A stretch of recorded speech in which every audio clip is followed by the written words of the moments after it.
Assalamualaikum warahmatullahi wabarakatuh.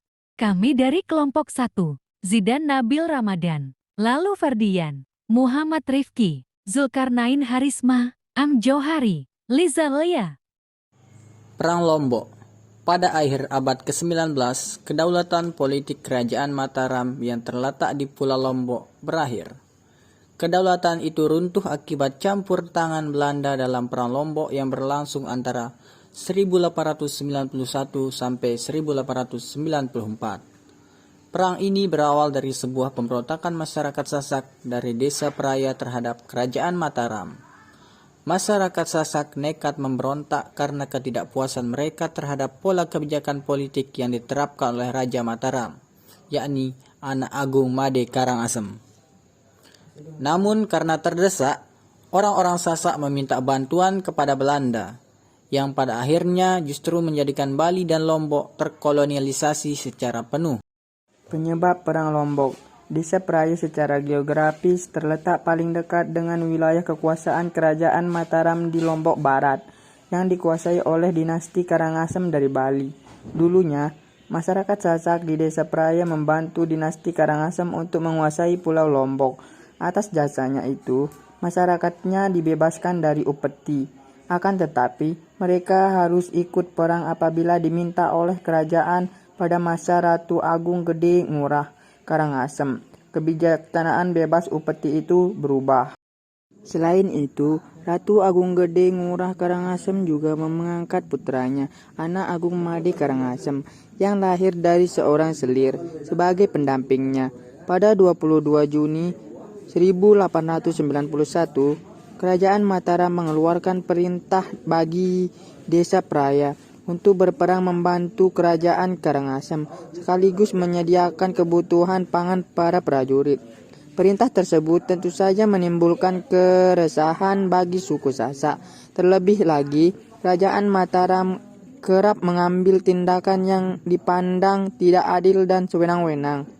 Seperti contohnya, merampas tanah dan hewan peliharaan, pemecatan pejabat lokal, hingga mengambil anak-anak untuk dijadikan budak. Hal-hal itu yang menjadi latar belakang Perang Lombok yang dimulai pada 1891. Jalannya perang. Pada Agustus 1891, Raja Mataram memerintahkan masyarakat Desa Peraya mengirimkan pasukan ke Bali untuk kedua kalinya. Akan tetapi pemerintah itu tidak ditaati, sehingga Raja mengirimkan pasukan untuk menangkap tokoh yang dianggap bertanggung jawab atas pembangkangan itu. Tindakan Raja ini semakin menimbulkan keguncangan di suku Sasak. Alhasil, Guru Bangkol menyerukan panggilan kepada masyarakat untuk melawan kesewenangan-wenangan Raja. Jalannya perang. Pada 7 Agustus 1891, ratusan penduduk Sasak menyerang dan membakar rumah-rumah milik penguasa Bali di Lombok. Raja merespon memberontak dengan mengerahkan sekitar 3.000 pasukan dari Lombok Barat dan 6.000 pasukan dari Lombok Timur. Meski kampung dengan ribuan pasukan, Desa Peraya ternyata masih mampu mengimbangi kekuatan kerajaan. Perang pun berlangsung hingga 3 tahun kemudian. Namun, dengan keadaan segera berubah ketika kekuatan kolonial Belanda ikut campur. Intervensi Belanda. Kekuasaan Mataram dan Pulau Lombok telah lama menjadi incaran Belanda. Ketika perlawanan Sasak semakin meluas, kesempatan untuk ikut campur pun terbuka lebar. Terlebih lagi, penduduk Sasak telah melayangkan surat permohonan bantuan kepada Belanda sejak 1891.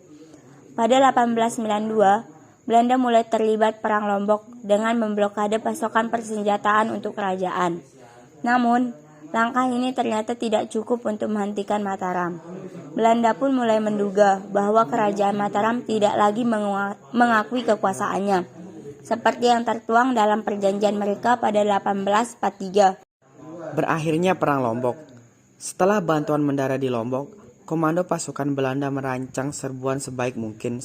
Mengingat kekalahan mereka pada 25 Agustus, Pemerintah untuk menyerang pusat pemerintahan Kerajaan Mataram di Cakranegara dikeluarkan pada 18 November 1894. Dalam serangan ini, Istana Cakranegara hancur dan sebanyak 2.000 prajurit kerajaan diperkirakan tewas, sedangkan Belanda hanya kehilangan 166 orang.